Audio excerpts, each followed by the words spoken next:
শুভ সকাল আমার প্রিয় বন্ধুরা, কেমন আছে সবাই? আশা করছি সকলে অনেক বেশি ভালো আছো। আমরাও না বেশ ভালো আছি।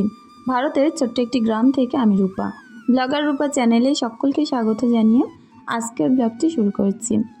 গাছে হয়েছে অনেকটাই বরবটি, এগুলোকে তুলে নিতে হবে। আর যেহেতু পেকে গেলে দানাগুলো ফেটে বেরিয়ে যাবে, ওই কারণে কিন্তু পেকে যাওয়ার আগেই তুলে নিতে হচ্ছে।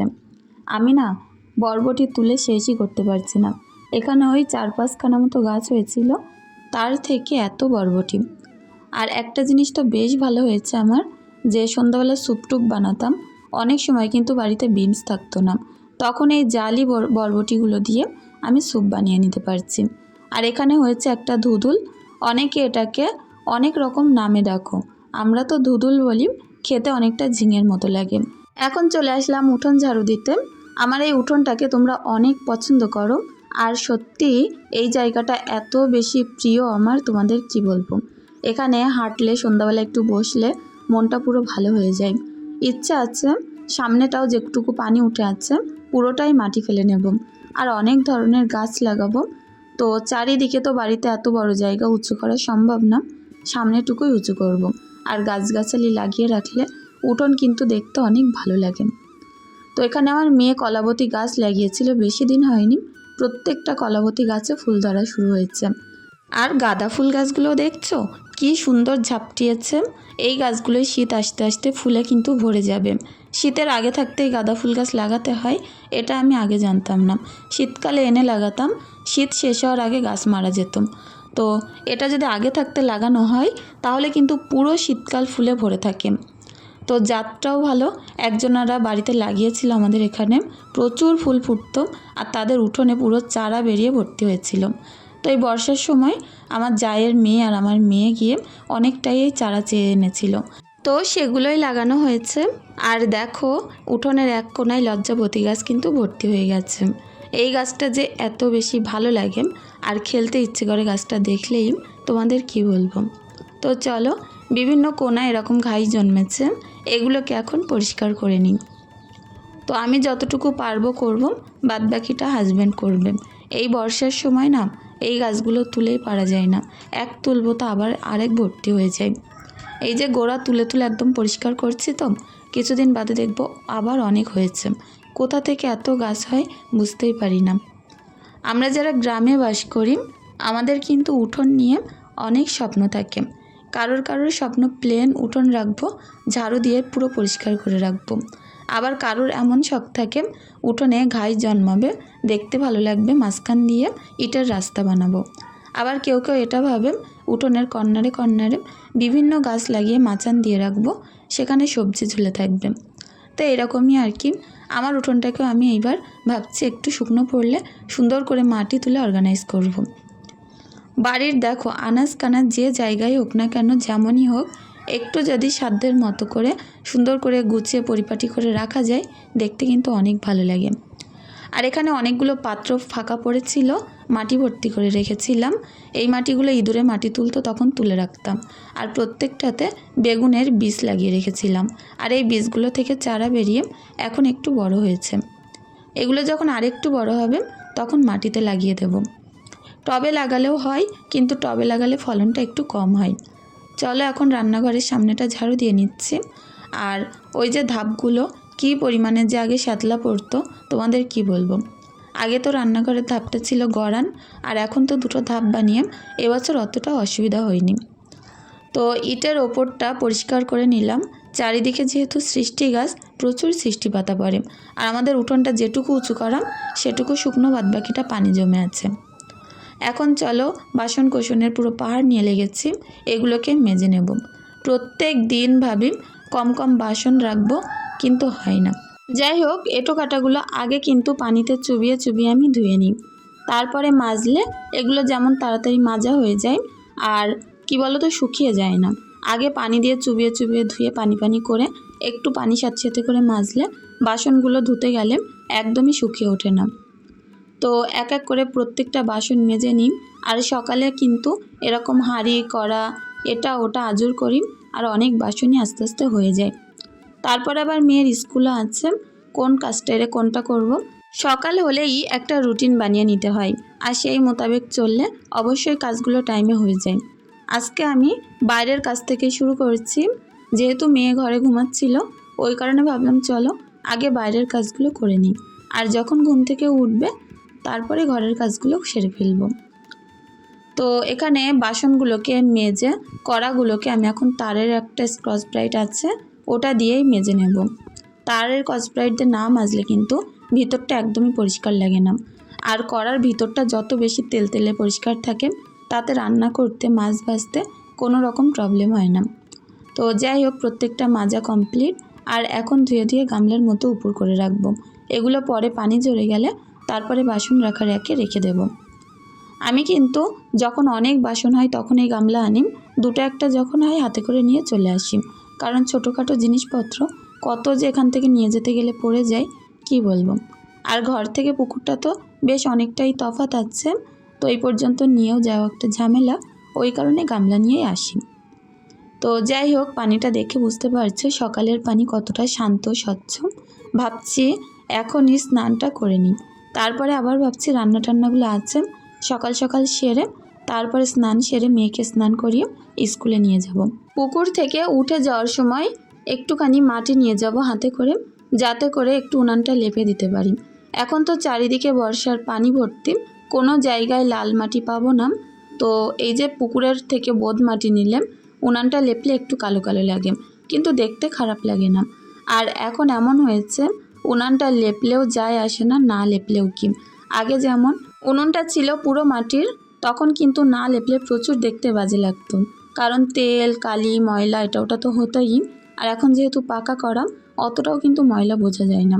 এই জায়গাটুকু যে আমার কী শান্তির জায়গা তোমাদের কি বলবো। আর শত গরম পড়লেও এখানে কোনো রকম পাখা লাগে না। আমার হাজব্যান্ড বলছিল রান্নাঘরে একটা পাখা লাগানোর ব্যবস্থা করি, তো আমি বললাম লাগবে না, কারণ যেহেতু চারিদিকে পুকুর বিল, আর আমার এই রান্নাঘরের সামনেই বড় একটা সৃষ্টি গাছ, প্রচুর বেশি ছায়া আর ঠান্ডা হাওয়া বয়। ওই কারণে বললাম এখানে সারা দিন যে পরিমাণে হাওয়া বয় এমনিতেও পাখার আর দরকার পড়ে না। তো চলো এখন রান্নাঘরটা মুছে নিই। এই জায়গাটুকু মুছে পরিষ্কার করে দিলাম, মোটামুটি রান্নাঘরের কাজ প্রায় শেষ। তারপর আজকে ভাবছি বাসন কোসনগুলো উপর করে পেছনে একটা টেবিল রাখা আছে, যেটার উপরে দাঁড়িয়ে দাঁড়িয়ে আমি রুটি বেলি, ওই টেবিলটাকেও পরিষ্কার করে নেব। রান্নাঘরটা করেছি তো অনেক বড় করে, যে স্বাদ মতো এটাকে গুছিয়ে নেব, আর এর মেঝেটাও একটু কালার করে নেব। কিন্তু সব কিছু তো আর সাধ্যের মধ্যে থাকে না। আমাদের মতো মধ্যবিত্ত ঘরে অনেক অপেক্ষার পরে যে কোনো একটা জিনিস মেলে। আগে তো ভালো রান্নাঘর ছিল না, অনেক কষ্ট করেছি মাটির উনানটা যখন ছিল তখন আর কি, আগের রান্নাঘরের কথা বলছি। তো অনেক বছর পরে এরকম একটা পাকা রান্নাঘর আমি বানাতে পেরেছি, আর অবশ্যই তোমাদের ভালোবাসার সাপোর্ট না হলে এটাও হতো না। কারণ আমি যেটুকুনি ইনকাম করি না কেন, আমি ইউটিউব থেকে পাওয়া টাকা কখনোই বাজে উড়াই না। হয়তো আমার বাচ্চাদের বিভিন্ন সময় না পাওয়া যে শখগুলো থাকে সেগুলো পূরণ করি, আর তা না হয় নিজের যে কোনো একটা কাজের জিনিসকে ভালো করার চেষ্টা করি। তো যাই হোক, আমার সেলাই মেশিনটাকেও ঠিক করতে দিয়েছি, ওখানেও বেশ কিছু টাকা খরচ আছে। ওই মেশিনটা বাড়িতে আনলে আমি কিন্তু বাড়িতে সেলাই কাজও করতে পারবো। তো সবসময় চেষ্টা করি বসে না থেকে যতটুকুনি আর কি ইনকাম করে সংসারটাকে সচ্ছল রাখতে পারি। দুটো বাচ্চা মানে প্রচুর খরচ, আর জানোই তো এখন বাচ্চাদের স্কুলে পড়ানো মানে কত বেশি টাফ, টেনশন, গাড়ি ভাড়া এটা ওটা মিলে কত খরচ থাকে। তো হাজব্যান্ডের একার ইনকামের পক্ষে কিন্তু একটু টাফ হয়ে পড়ে। সামান্য যদি তার সঙ্গে একটু সহযোগিতা করা যায় অনেকটাই তার একটু হেল্প হয়। তো যাই হোক, রান্নাঘরটা আমি এখন সুন্দর করে সাজিয়ে গুছিয়ে নিচ্ছি। আর এই যে টেবিলটা আছে এর ওপরে পানি পড়েছে, জানো তো, বৃষ্টির ছিট এসেছে, পানি পড়ে জায়গাটা মনে হচ্ছে কতটা নোংরা লাগছে, আর একটু কাদা কাদা মতো হয়েছে পেপারটার ওপরটা। আগে নোংরাগুলো ঝেড়ে নিলাম, আর তারপরে পেপারের ওপরটা সুন্দর করে ভিজে কাপড় দিয়ে মুছে নিলাম। তো এইবার এর উপরে জিনিসপত্রগুলোকে টুকটাক গুছিয়ে রাখবো। এখানে দাঁড়িয়ে আমি রুটি বেলি, রুটি বসে বেলার থেকে আমি দেখি দাঁড়িয়ে বেললে অনেক তাড়াতাড়ি আর অনেক সুন্দরও হয়, ওই কারণে দাঁড়িয়েই রুটি বেলি। তো এখন রান্নাঘরটা ঝাড়ু দিয়ে নিচ্ছি, আর ওই কর্নারে যে ক্যারেটে পাতা উনানটা ওইটাও আমার কিন্তু অনেক কাজে আসে। যখন রাতে রুটি করি তখন আমি ওই উনানটাই করি, তো চারিদিক থেকে ঝিক দিয়ে আগুন ওঠে, অনেক তাড়াতাড়ি রুটি হয়ে যায়। তো চলো এখন রান্নাঘরটাকে পরিষ্কার করে নিলাম, আর চলো ঘরের কাজগুলো এবার এক এক করে করতে থাকি। বারান্দা থেকেই শুরু করছি। এই যে ডিপ ফ্রিজটা, এইটার ওপরটা তো পরিষ্কার করা হয় না কটা দিন, তো দেখছি একটু ধুলো ধুলো মতন পড়েছে। আর ঘরটা যেহেতু রং করা না, এমনি হোয়াইট সিমেন্ট দেওয়া, একটু কিন্তু মাঝে মধ্যে ওই যে হোয়াইট সিমেন্টের গুঁড়ো পড়ে। তো তখন এই যে কোনো জিনিস পাতা থাকলে সেটাকে তুলে ঝেড়ে পরিষ্কার করে নিতে হয়, তা না হয় সাদা সাদা গুঁড়ো পড়লে দেখতে একদমই ভালো লাগে না। আর আমার অনেক পছন্দের মানি প্ল্যান্ট গাছগুলোকে আমি অনেক সযত্নে রাখি, এগুলোকে যেখানেই গুছিয়ে রাখি দেখতে কিন্তু প্রচুর ভালো লাগে। আর এই যে কাচের একটা জারে রেখেছি, ওইটা আমার একটা বোতল ছিল, বোতলের গা থেকে প্লাস্টিকগুলো উঠে পড়ে গেছে, তো আমি ভাবলাম না ফেলে দিয়ে ওইটার মধ্যে মানি প্ল্যান্ট গাছটাই রাখি। তো সুন্দর করে এখন বিছনাটাও ছেড়ে নেব। তো আমাদের বিল্লুটা এখানে সারাদিন বসে থাকে, আর বিছনাটার ওপরে এত জোরে জোরে আঁচড় দেয়, নখ ঘষে, তো তখন না এই বিছনা থেকে প্লাস্টিকগুলো উঠে গুঁড়ো গুঁড়ো ভর্তি হয়ে যায়। তো বিছনাটা প্রত্যেক দিনই একবার করে তুলে এইভাবে ঝেড়ে নিতে হয়। তো ওই কারণে আমি কিন্তু এখানে আর অন্য কোনো সুন্দর বিছনা পাতি না, কারণ যেই বিছনাই দেবো না কেন ও কিন্তু নখ দিয়ে ঘষে ঘষে বিছনাটা একদম পুরো যাতাই করে ফেলে। তো বিড়াল আমার মেয়েরা অনেক বেশি পছন্দ করে, আর আমিও চাই সব সময় ঘরে একটা বিড়াল থাক। ঘরে কিন্তু বিড়াল রাখা খুব ভালো, আর অনেক দিক থেকে উপকার হয়। ওই কারণে আমি সবসময় চেষ্টা করি কোনো না কোনো বিড়াল ঘরে পুষে রাখতে। তো কটা দিন গেলে ভাবছি আবার কটা বিড়ালের বাচ্চা আনবো বাড়িতে, ওগুলোকেই পুষবো। দেখো সবসময় যদি যে কোনো অবলা জীবের পিছনে সময় দিই, তো সেটা কখনো বিফলে যাবে না। কোনো মানুষের পেছনে যদি সারা দিনও সময় দেই, সারা জীবনটাই পার করে দিই, তারপরেও কিন্তু সে তোমাকে খুদ খুঁজবে, অথবা কোনো একটা সময় গিয়ে ভুলতেই পারে। কিন্তু যে কোনো পোষা প্রাণী তারা কিন্তু কখনোই বেইমানি করে না। আর এখন দেখো এই তক্তপোষটার তলায় যে কত নোংরা রয়েছে, দুটো একটা দিন যদি তলাটা ঝাড়ু না দেই, যে কোনো পেপার তলায় চলে যায়, আরও বেশি নোংরা লাগে। আমার মনে হয় খাট তক্তপোষ যাই হোক না কেন, তলাটা পুরোপুরি ফাঁকা এবং পরিষ্কার রাখলে সেটাই ভালো লাগে। তো চলে আসলাম পাশের ঘরে। এ ঘরে তো অনেক জামা কাপড় আছে, একটা একটা করে এখন ভাঁজ করে গুছিয়ে নেব। আর আমার নাইটিগুলো আমি আলাদা করেই ভাঁজ করে রাখবো, নতুন পুরনো যেমন রোজ আমি আলাদা আলাদা করে রাখি। আর প্রত্যেক দিন কাজের ভিতরে নিজেকে ডুবিয়ে রাখি বলে কিন্তু বাইরের কোনো চিন্তা মাথায় আসে না। কাজগুলো করতে করতে আমার সংসারটাও সুন্দর পরিপাটি হয়ে যায়, আর তার সঙ্গে সমস্ত কাজ কিন্তু আমি টাইমের মধ্যেই পাই। আমার মনে হয় আশেপাশে মানুষের সঙ্গে গিয়ে ওই যে গল্প করা, তারপরে আড্ডা দেওয়া, এগুলোর কারণে কিন্তু ঝামেলার সৃষ্টি হতে পারে। আর নিজে একা থাকলে কখনোই ঝামেলা কখনো ঘাড়ে আসবে না। আর যখন আর কি একেবারে পুরোপুরি একান্তই একা লাগে, মনে হয় যে কোনো একটা জায়গায় বোধহয় 10টা মিনিট গেলে খুব ভালো লাগতো, তখন হাজব্যান্ডের সঙ্গে এই কথাগুলো শেয়ার করি, সে কিন্তু আমাকে কোনো না কোনো জায়গায় ঘুরিয়ে নিয়ে আসে। তো তখন গিয়ে মনটা অনেক ঠান্ডা হয়ে যায়। তো আমি মনে করি যে নিজের মানুষের সঙ্গে কথাগুলো শেয়ার করলে কখনোই কিন্তু তোমার মনে কেউ আঘাত দিতে পারবে না। আর তুমি যদি ঘরের কথা অন্যের সঙ্গে গিয়ে শেয়ার করো, সে কিন্তু একদিন হলেও তোমার কথাগুলোকে বাজেভাবে ইঙ্গিত করবে, আর সেটা তোমার মোটেও ভালো লাগবে না। ওই কারণে সবসময় সংসারের মধ্যে থাকি। অনেক বোনেরা কমেন্ট করো যে দিদিভাই তোমার মতো না আমারও কোনো জায়গায় যাওয়ার জায়গা নেই, তোমার সঙ্গে একান্ত অনেক কথা বলতে চাই। তো বোনেদেরকে আমি বলবো, আমার যে ইউটিউব চ্যানেলটা আছে তার নিচে দেখবে ফেসবুক লিংক আছে, অবশ্যই তোমরা ওখানে গিয়ে আমার সঙ্গে যোগাযোগ করতে পারো, মেসেঞ্জারে কথা বলতে পারো। অবশ্যই আমি তোমাদের সঙ্গে কথা বলবো, আমার ফোন নাম্বারও দেবো। কি বলো তো, এইটা একটা সোশ্যাল মিডিয়া প্ল্যাটফর্ম, এখানে সরাসরি ফোন নাম্বার দিলে অনেক রকম প্রবলেম হবে, ওই কারণেই কিন্তু দিতে পারি না। তো তোমরা কেউ ভুল বুঝো না। আর অবশ্যই মেসেঞ্জারে কন্ট্যাক্ট করো, অনেক বোনেরা আছে যারা কিন্তু মেসেঞ্জারে কন্ট্যাক্ট করে আমার সঙ্গে কথা বলেন, তো আমিও তাদের সঙ্গে অনেক কথা বলি। তো যাই হোক, দেখো এখন সুন্দর করে সিমরানের ঘরটাকে গুছিয়ে নিচ্ছি। অনেক বোনেরা বলেছে ঈশাকেও একটা সুন্দর ঘর বানিয়ে দাও, আর সেখানে ঈশাকে একটা ছোট্ট বেড, একটা পড়ার টেবিল দিয়ে ভালোভাবে গুছিয়ে দাও। তো অবশ্যই সেরকম একদিন ইচ্ছে আছে, কোনো একদিন যদি সামর্থ্য হয় তো দুই মেয়ের আলাদা আলাদা ঘর আর সেরকম সুন্দরভাবে একটা সেটআপ বানিয়ে দেব। এখন তো আর হবে না, এখন যাই আছে সেটা নিয়েই সন্তুষ্ট থাকতে হবে। তো চলো, সিমরানের পড়ার টেবিলটাকে গুছিয়ে দিলাম, আর ব্যাগটাকে আমি চেয়ারের ওপরেই রাখি।